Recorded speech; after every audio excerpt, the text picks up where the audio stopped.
Ireo parlementaire ihany koa dia namosaka ny heviny mahakasika ny fanapahan-kevitra izay nivoaka tao anatin'ny fivorian'ny filoham-panjakana eo anivon'ny SADC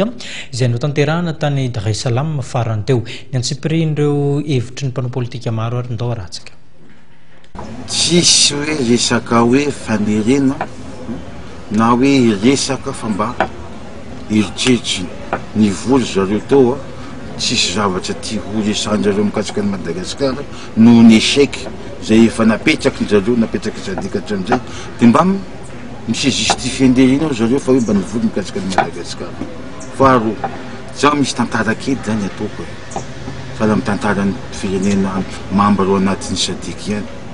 Misy mouvement teto mitaky ny fanovana vahoaka amanalina mandakotisana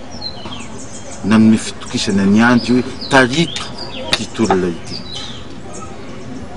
dia niongan'izay tamin'izany andro zany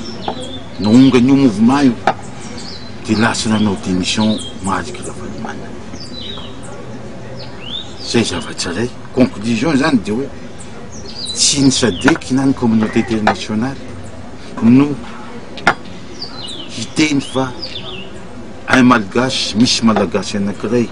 zay nitondra ny tolona teto dia tsy mahazo milatsaka fa ireo malagasy zay mitady fahefana mitady fanovana io mitady an'izany Madagasikara vaovao mitady fampandrosoana mitady ny économie-ny Madagasikara ho tsaratsara kokoa toramirehitra ireo no afaka miteny afaka milatsaka ny zadroely na tsy afaka milatsaka ny zadroely. Maha parlementaire aloha dia tsy mivaona amin'ny tondrozotra zay natao soni ny acteur politique rehetra tamin'ny fanapetrahana an'ity congressny nao ny ty fitondrana tetezamita ity ka n'le hoe mody sisy fepetra dia amiko dia ny SADC angamba no mampody azy sisy fepetra any amin'izareo fa ny ao anatin'ny feuille de route ny article 45 dia mbola milaza fa rehefa tonga eto amintsika izy dia tsy miditra amin'ny raha tokantranontsika SADC fa tany manana ny fiandrianantsika sika ary misy ny lalàna manana lalàna zay